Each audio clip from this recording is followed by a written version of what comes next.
Bonjour tout le monde, c'est Maud, on se retrouve pour un nouveau point lecture dans lequel je vais vous présenter 4 de mes dernières lectures, 2 lectures du Plib et 2 lectures de chez Scrineo. Le premier que je vous présente, il s'agit de On a tué la petite souris de Silène Edgar paru chez Scrineo. Le second que je vous présente, il s'agit de La Cité des Chimères de Vania Pratt paru chez Snag. On continuera avec La Ligue des Malfaisants Héroïques de Amelius Melgan paru chez Scrineo. Et on terminera avec Le Serment de l'Orage, le tome 1 de Gabriel Katz paru chez Big Bang.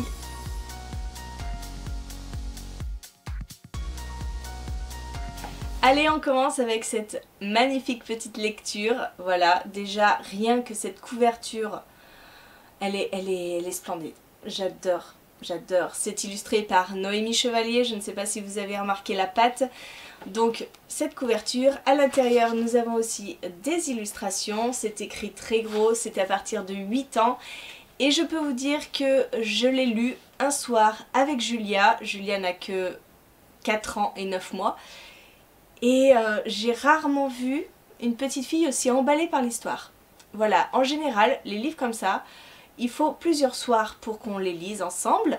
Et là, j'avais dit, allez, on lit 2 chapitres, on s'arrête. Et au bout de 2 chapitres, elle dit, non, encore, je veux connaître la suite. Et ainsi de suite, jusqu'à ce qu'on finisse ce livre. Et c'était vraiment très très chouette. C'était une très bonne lecture. En fait, on va suivre une petite fille qui s'appelle Louane, qui vient de perdre une nouvelle dent. Et comme d'habitude, hein, comme on fait pour la traditionnelle perte de dents, on met sa petite dent sous son oreiller et on attend que la petite souris prenne la petite dent et laisse une pièce en échange.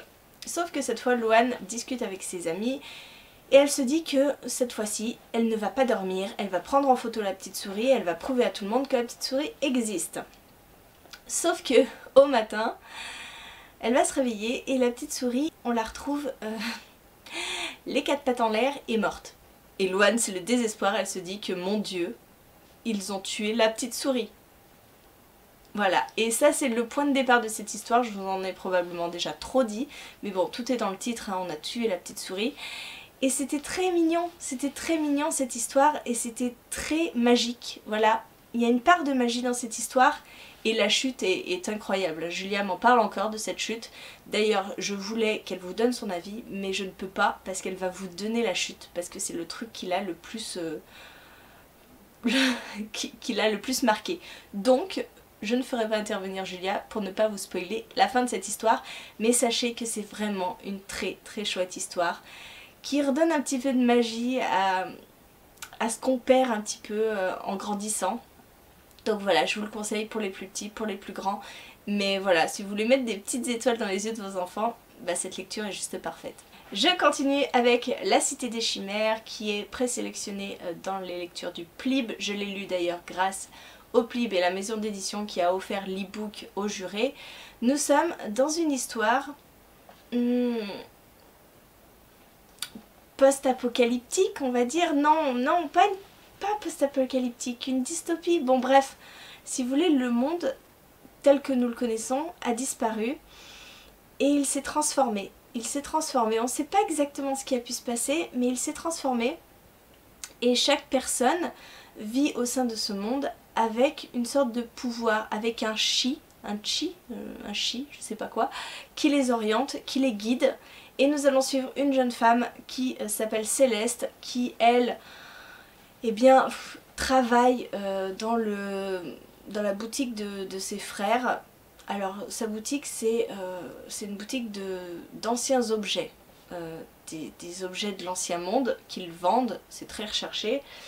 Et Céleste c'est un petit peu la petite main quoi, celle qui fait un petit peu tout, elle fait le nettoyage, elle fait les livraisons, elle fait ce genre de choses parce qu'elle n'a pas découvert son chi, elle ne sait pas ce qu'elle doit faire dans la vie, elle est un petit peu paumée, jusqu'au jour où elle va faire la rencontre d'une jeune femme, enfin elle va la percuter dans la rue, cette jeune femme a l'air d'être suivie, elle va lui donner son sac en lui disant garde-le précieusement, je reviendrai le chercher.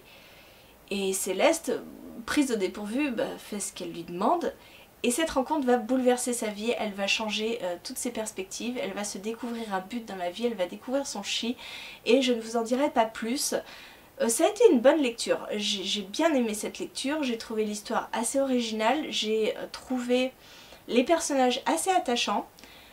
C'était une bonne histoire. Après, je trouve que c'est un premier tome, hein. Très clairement, c'est une grosse introduction sur... Enfin, je vous dis c'est un premier tome, mais il n'y a pas de mention que c'est un premier tome. Je suppose que c'est un premier tome parce que on s'arrête... Oui, l'histoire en soi pourrait être terminée, mais ça ouvre tellement de perspectives que ce serait dommage que ce soit fini que maintenant, en fait. Donc, je suppose que c'est un premier tome, je suppose qu'il y aura une suite. C'était agréable à découvrir. Je trouve que tout l'univers construit autour de ce qui se passait avant, des croyances de chacun, de ce complot qui est contre les chiméristes, puisqu'on est quand même dans la cité des chimères. En fait, on a des castes. On vit dans cette société sous forme de castes. Et la caste des chiméristes a complètement disparu suite à la grande débandade 5 ans auparavant. Et voilà, on complote, on essaye de comprendre ce qui s'est passé pour ces chiméristes, on essaye de comprendre les intérêts politiques. Donc c'était agréable de ce point de vue parce que c'est quelque chose qui est plutôt stratégique. En soi, cette histoire est stratégique. Elle n'est pas dans l'action, il se passe finalement pas grand chose. Voilà, si vous cherchez un livre qui bam, qui est de l'action dans tous les sens, c'est probablement pas celui-là que vous choisirez. Mais c'était agréable du point de vue stratégie, complot, etc. Et je me rends compte que j'aime de plus en plus ce genre de livre. Donc voilà, j'ai passé un très bon moment, ça a été une bonne lecture et je vous le conseille si vous avez envie de quelque chose qui sorte un petit peu de l'ordinaire avec ouais, un univers plutôt bien, mais assez introductif finalement. On va continuer sur ce livre-ci, je sais que vous êtes plutôt nombreux à attendre mon avis dessus, vous l'avez découvert lors de mon book haul fin décembre et vous m'en avez parlé pour certains et je dois bien avouer que je ne sais pas vraiment quoi dire de ce livre. Je suis assez confuse dans mon avis, c'est très compliqué. Nous allons suivre Sherlock qui est un jeune garçon qui vit dans une famille très terre à terre. Il a un frère jumeau, alors son frère jumeau c'est l'enfant par excellence qui suit les règles de ses parents, qui ne déroge rien à cette règle. Ses parents ce sont des gens vraiment très terre à terre, hein, je vous l'ai dit. Ils ne supportent pas vraiment tout ce qui est imaginaire. Pour eux il n'y a aucun intérêt à lire des livres de l'imaginaire, à voir des œuvres de l'imaginaire. Tant que c'est pas ancré dans la réalité, ça n'a aucun intérêt. Sauf que Sherlock, lui, est passionné par tout ce qui sort de l'ordinaire. Lui, il a envie d'autre chose, il veut découvrir des mondes complètement différents. Il lit Le Seigneur des Anneaux en secret, il essaye de regarder des œuvres de fantasy, etc. Bon bref, c'est le rebelle de l'histoire. Et il s'ennuie dans cette petite vie étriquée qui est trop ancrée dans la réalité. Jusqu'au jour où il va rencontrer Amelius Melgan. Alors voilà, si vous voyez, c'est celui qui signe ce livre. Amelius Melgan, c'est un marchand d'épopées, c'est un homme qui va proposer à Sherlock un pacte, qui va lui dire « je t'offre une aventure grandiose, une épopée, et en échange, eh bien il y a un prix à payer. » Sherlock va foncer complètement là-dedans parce qu'il ne demande que ça. Il va vivre une aventure extraordinaire. Je ne vais pas vous en dire plus, je ne spoilerai rien. C'est très jeunesse. On est dans un livre, alors je ne sais pas à partir de quel âge on nous le préconise. Alors je ne sais pas si c'est 12 ans peut-être. Je crois que c'est 12 ans sur le communiqué de presse. Mais pour moi, je trouve que c'est même encore plus jeunesse que ça.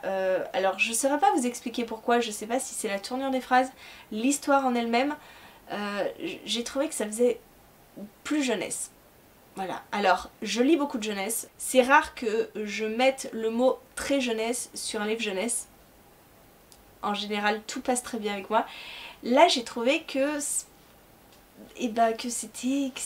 c'était trop que c'était trop simplifié pour des jeunes lecteurs. Voilà. Alors l'histoire en soi est plutôt palpitante, hein, il arrive des tas d'aventures à Sherlock. Ça va très vite, donc pour s'attacher aux personnages, c'est un peu compliqué. On a pas mal de personnages qu'on découvre, avec certains pouvoirs, avec certaines capacités. On a une petite explication sur ce qu'est la Ligue des Malfaisants Héroïques, mais c'est très en surface. En même temps, je dirais que je pense que ce livre est idéal pour des jeunes lecteurs qui veulent plonger dans un récit imaginaire. Certains se reconnaîtront, hein, je pense, dans la vie de Sherlock. Certains enfants qui ont peut-être une famille trop terre à terre et qui sont un peu frustrés de ne pas vivre dans un monde imaginaire pourront se reconnaître, hein, j'en suis sûre. Certains s'identifieront à Sherlock. Et quant à la fin de ce livre, quand je vous dis que j'ai un avis très peu construit, c'est affligeant. Je ne sais pas quoi en penser. Clairement, je ne sais pas. Je suis pas quelqu'un qui aime les fins ouvertes, et là on n'est pas sur une ouverture, on est sur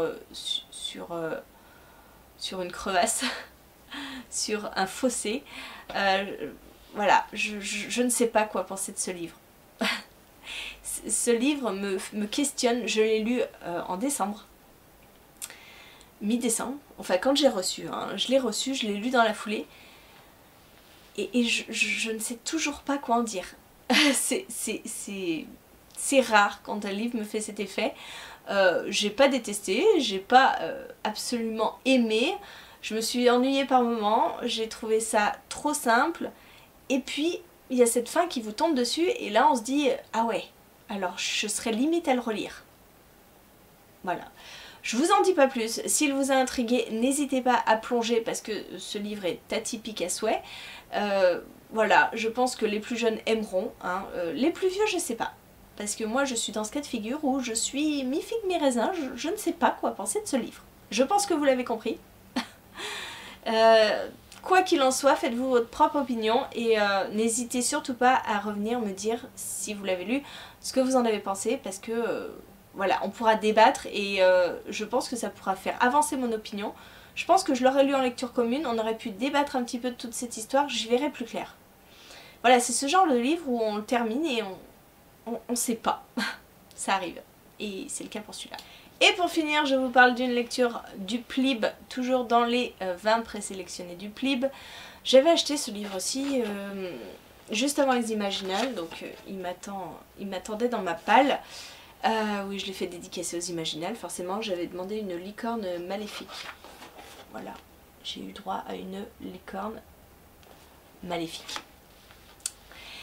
Nous sommes dans un récit de...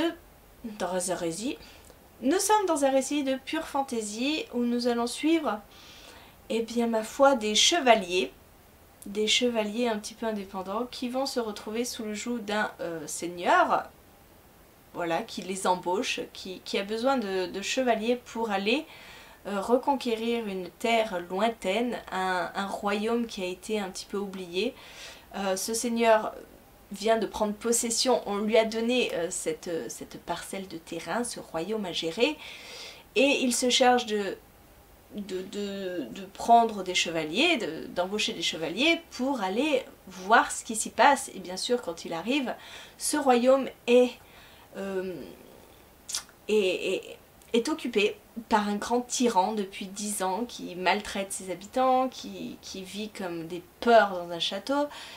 Bref, il trouve un château en ruine, tout à reconstruire, et il va s'atteler à reconstruire ce royaume grâce à ses chevaliers, et on va voir toute l'histoire de ces chevaliers, de ce seigneur, de sa famille, de ses paysans, etc. etc.